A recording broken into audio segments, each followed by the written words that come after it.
Welcome to Stephen King Saturday. So I'm going to be knocking out all three of these. I already watched them all. But we got the Sometimes They Come Back trilogy here. And we're going to do all of these pretty quick here. And then I'll post them week to week. But this will all be done at once. So I'm trying to get ahead of all of my videos because I feel like I'm always falling behind and I hate it. So let me find the notes since I watched this like a week ago. I can't tell you all three of these are currently on Tubi, so you can watch every one of these on Tubi. And I'll tell you, I watched part 3 on Tubi and I watched part of part 2 on Tubi because these VHSs are not reliable at all. This is the whole like nostalgia for VHS is kind of funny to me because they fucking just don't work half the time. Like the tape, like my Sometimes They Come Back for More tape is just busted. You can just see here, it's completely cracked in. I don't know what happened to it. I take pretty good care of my stuff. So not understanding that one, but let's stick to Sometimes They Come Back. Now I did do a live stream where I watched this with you guys. That didn't go so well as far as my focus on the film. I wasn't paying attention to it at all. I was just talking to you guys while it was on in the background, so it was completely pointless. I thought I was gonna like sit down and talk about it. It was gonna be a new thing. Maybe I'd do. If I could show the movie on the TV or on the screen as you guys watched, I would do that. But I get flagged for copyright bullshit, so I can't ever do that. Now this movie is directed by Tom McLaughlin, who did One Dark Night. Friday the 13th, Part 6, Jason Lives. He's kind of the guy responsible for taking Friday the 13th and more of a comedic tone. And he also did episodes for the Friday the 13th TV series and Nightmare on Elm Street TV series. So he's had some stints in horror for sure. And this is one of the other ones. Now, we do get Grady, Robert Russler here from Nightmare on Elm Street 2. You guys all know I'm a big Nightmare on Elm Street fan. But of course this is about a writer who's moving to a new town. He's a teacher. Who else was a teacher turned writer that wrote this movie? Well, I guess he didn't write the movie, but obviously Stephen King always has to have an aspiring, writer who's also a teacher. This guy, man, he just writes himself into every story. But that's what they say, right? Write what you know best, which he definitely does.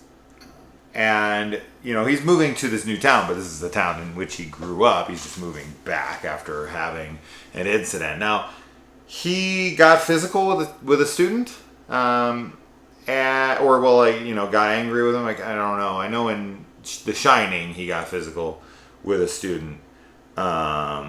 But this seems to be, did Stephen King beat up a student in one of his classes? I'd love to know if that happened. Because he definitely talks about it a decent amount. The little kid that he has in this movie, his son in this, is the little kid from Leprechaun. So I always like to, and I think there's a Leprechaun trailer before this movie, except for the kid's older in Leprechaun.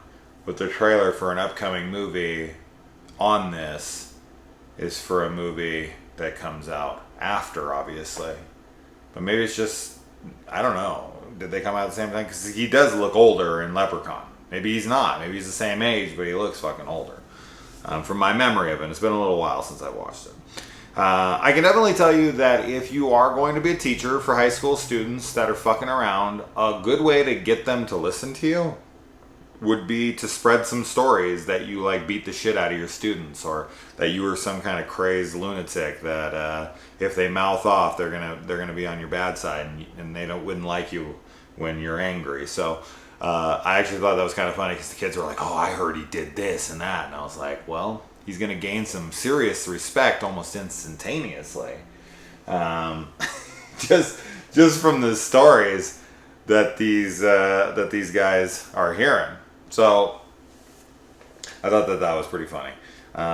And, oh man, the jocks in this made me want to fucking lose my mind.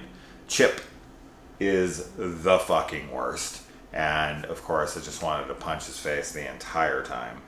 But then Chip kind of has a moment. It's mostly just because he's afraid of these guys. You know, he's this entitled prick who thinks that he should pass the class without even trying because he's on the football team. How many times have we seen this in a movie? The whole town is like on the side of making sure that the football team is it's at full strength because they take the sport very seriously. Of course, this plays into tons of movies we've watched, namely Stir of Echoes or something, where you can't screw with the football team. It's such an important piece of their town. So these kids just think they get a free pass. But Jim, our main protagonist here, thinks differently. And it has been 27 years before these guys come back. Sound familiar? So obviously we have an It reference here. King likes the number 27. For sure. I mean, he has a thing with numbers for sure. If you've read the Dark Tower books, you'll definitely find some reoccurring numbers in there as well. And Jim is haunted by the past. He witnessed something when he was a kid. It got multiple people killed. One of those people was his brother, and 3 other people were the bullies that were bullying him. And him and one of the friends of the bullies were the only survivors of a train wreck between a train and a car in a tunnel in which they were being bullied by the antagonists of the movie. And I really like them. I really like them. I think they're the strongest part of the movie. This is an enjoyable one. I like this. It's definitely got that made-for-TV feel, but I like the story, and I like the effects on the antagonists here, the gang here. Especially one of them that looks like a skeleton almost, and it's like jaw is unhinged and it's laughing. I thought that looked pretty badass, and it actually almost reminded me of Christine, where in the book, not in Carpenter's version of Christine, the previous owner that Arnie gets the car from, who dies and whatnot, he actually is in the car. His ghost, his spirit is in the car, and he's like green, like there's like green light inside from my memory. It's been a while since I read it. I think that's accurate. But he's like driving the car around with Arnie. Like he's in there, and a lot of the times he's doing it on his own. But it just kind of reminded me of that. These dead corpses driving around this really cool, older, like kind of muscle car kind of thing. I dig it. King definitely has a specific... He has a lot of reoccurring themes throughout all of his work. And another thing that has always annoyed me in life and in a depiction of film, but it's depicted in film all the time because it's true.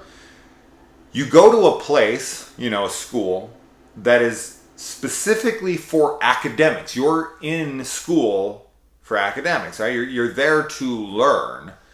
And so the whole point of it is to educate your mind. And of course, the physical aspect as well. There's PE, there's sports, there's athletics as well. But the main reason you're there is the academic side of things, is the learning. And it's always been like the smarter kids in the school are thought of as like the inferior kids in the school when it comes to who's cool. It's a very odd thing. Like there's not many places you can go where like the best at what the point of the place is are thought of as kind of the lesser beings. Right? Like if you go into a hair salon, since I work in a hair salon, and you've got the best hairdresser in the joint, they're not like shunned and thought of as lame. They're the hippest, coolest fucking people in the building. It's what everyone's there for. The best player on the basketball team. You know, if you're the Michael Jordan of your team, like everyone's coming to see you. But in school, it's kind of the opposite. It's like the people who kind of suck at school seem to be thought of as the cool people and are really kind of looked up to, mostly out of fear, because they're bigger and tougher, the guys anyways, or even the girls, so they can be fucking intimidating as well. Popularity comes from more of your social choices and what you do in your in things other than class.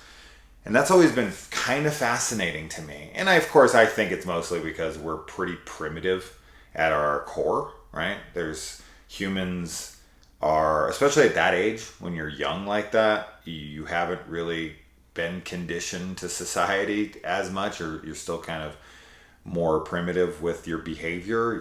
You're more reacting like an animal, and people gravitate towards the stronger people that they're afraid of and they respect. And so the jocks kind of rule what's cool. It's like that whole thing I talk about with like people having, collections of movies and Star Trek or Star Wars or whatever. People are like, oh, that's super lame, how nerdy, whatever. And then somebody will collect football memorabilia and people are like, oh, that's so cool. And it's like, what's the difference? There's none. There's zero.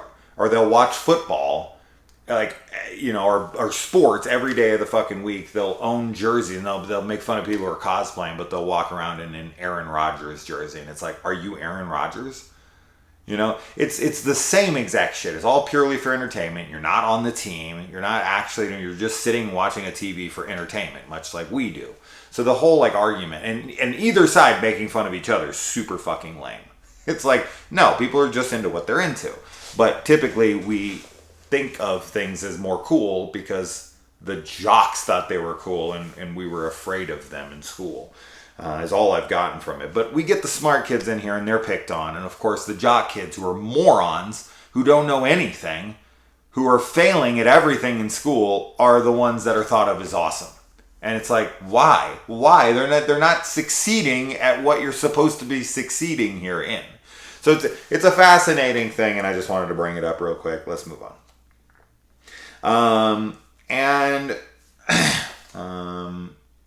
Let's see.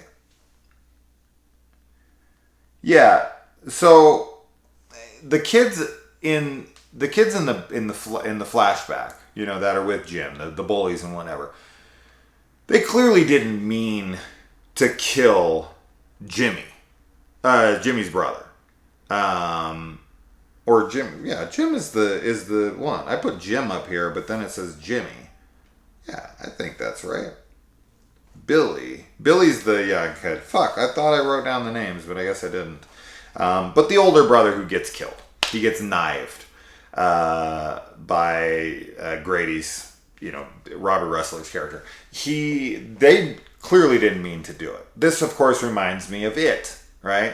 When Patrick Hockstetter and those guys, they're roughing up this kid and they pull out the knife and the other bullies are kind of like, okay, that's enough. Like he actually cuts him and he's like, what the fuck are you doing, man? Like we're just here to taunt and intimidate. And the other, he's like, fuck no, we're not. Like, there's always that guy that's pushing it. But in this case, it seems like none of them are really that committed to it. And the brother gets himself stabbed, to which Robert Russell's character is like, oh shit. Like, and then he wants to go kill the younger brother just to kind of keep him quiet. It's like, come here, you can't tell anybody.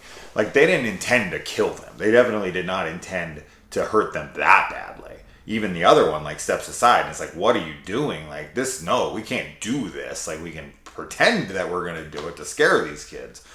So I kind of like that angle. They're not just horrible. They're not just villains. Like, they're there to hurt them outright. Like Kiefer Sutherland's character in Stand By Me or something, who's just a psychopath. Or the kid in It as well, as I said. These kids are more all talk. And even Buddy Rapperton in Christine, he's a fucking psychopath too. he definitely would kill somebody. Like, that guy is an absolute nuisance. He's a total horrible person. As to where in this, these guys just seem like they're all talk. And then I think once they're pushed and this kid gets them killed, they come back for revenge because he took the keys with him. Like, they're pissed off at him, like, you fucking left us behind, you got us killed. Like, they're more out for vengeance for him wronging them, which is interesting. It's not like they're back because they're trying to finish the job. They're back because they're pissed off that they died.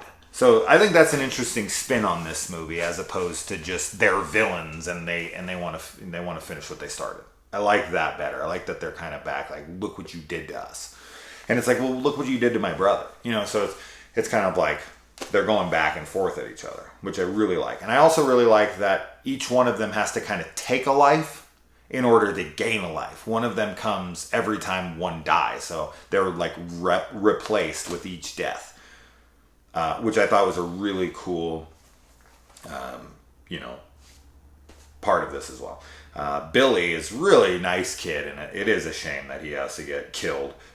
You're more wanting to see someone like Chip die. But as I said, when Chip becomes kind of sympathetic, when he comes to the door and he's like, hey man, I just want to tell you these guys are crazy, and he's like, I'm not here to give you shit, man. Like, I don't want to start anything. Like, I'm sorry. I just want to like tell you I'm scared and this and that. You kind of feel bad for the kid. Like, at first you're like, you're kind of a prick, but just he's so like scared, you can't help but be like, oh shit, man. Like, I don't want to see anything happen to this kid. So when they chase him down the road, I kind of think it's kind of fucked that the teacher that he comes to try to warn doesn't even really come after him.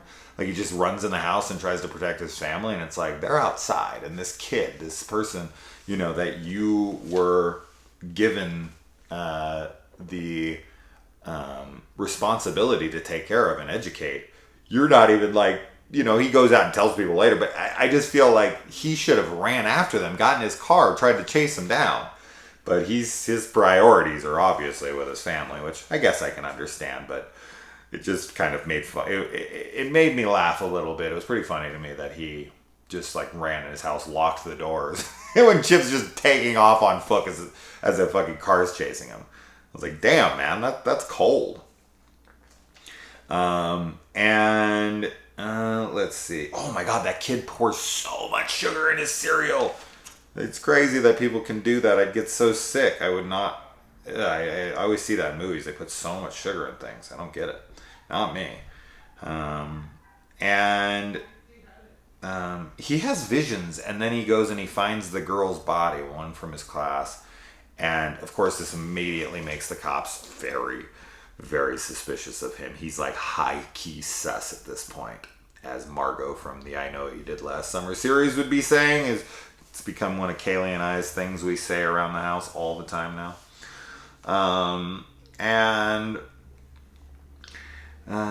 My question is the kids that are back from the dead, are they actually doing schoolwork? Like, how are they getting through class? Like, if they weren't doing their schoolwork, he could just be like, hey, they're not cooperating. Look, they're not turning in anything.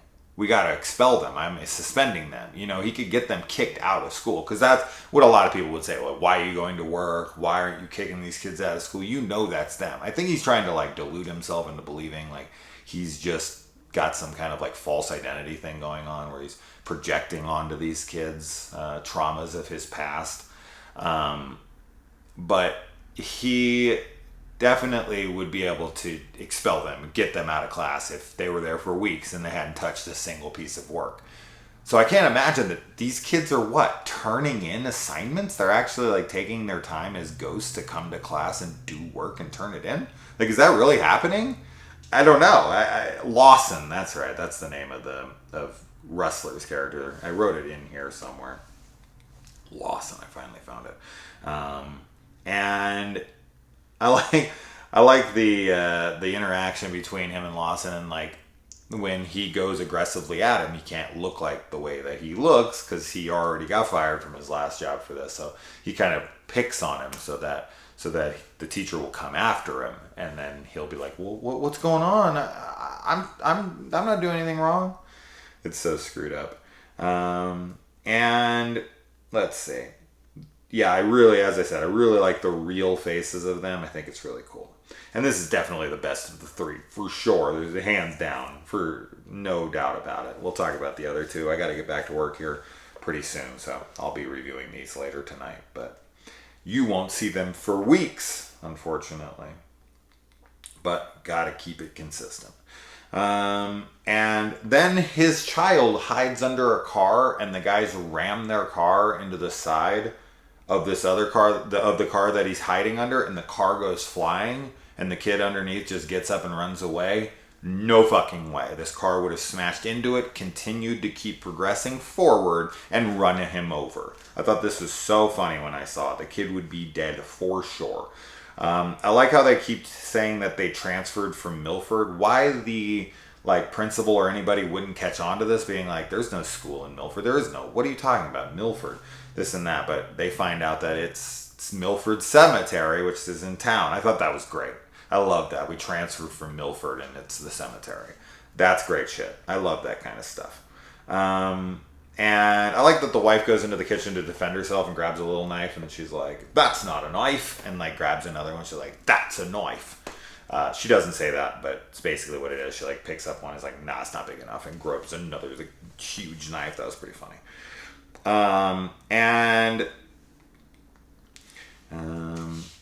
Yeah, they find, he tracks down the other bully and brings him to the graveyard. Of course, this doesn't go so well for anybody.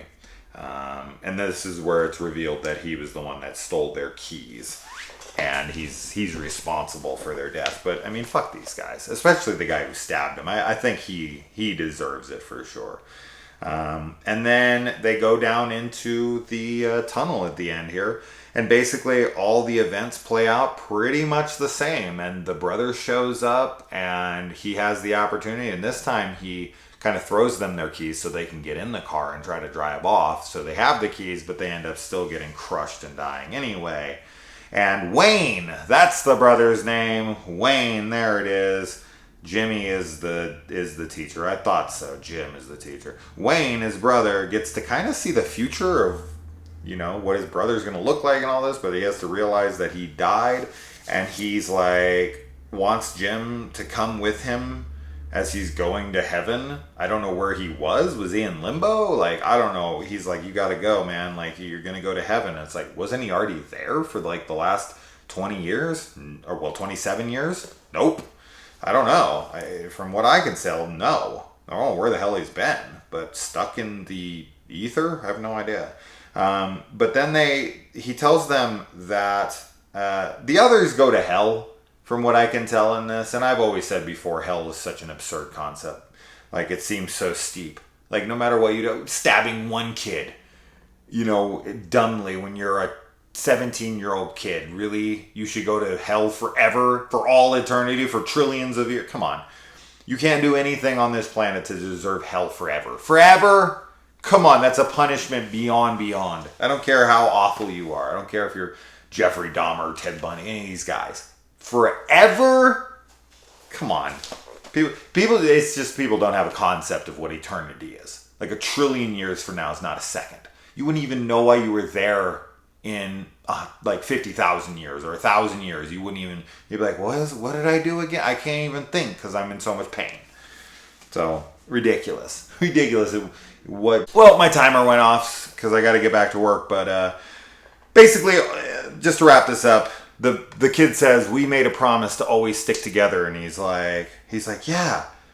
He's like, we will, but you got to go because I got to stay with my family. So go off to heaven. I'll join you up later. It's really funny. It's we made a plan to always stick together. And he's like, but don't go die alone. Go.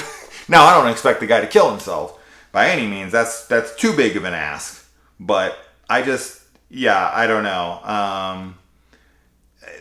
I don't have the answers for he didn't go to heaven because he's like, I'm alone and this and that. And it's haven't you been alone for years? I don't know how any of this works. But the whole, we always promised to stick together line actually kind of made me laugh out loud because there's just, it's of course, it's more metaphorical, right? It's like the Titanic line that everyone likes to make fun of, where it's like, I promise I'll never let go, Jack. And then she immediately lets go of his hand. And it's like, people always make fun of that. And it's like, okay, he means like never let go of like life, and never let go of our love, and never let go of the memories, and like never give up is what he's saying. It's not never let go of my fucking hand, you morons. But I think most people are just joking when they say that, but some people are dead serious, and you're like, no, Jesus Christ. But this is kind of that same situation. Anyways, I gotta get back to work. I'll see you in the next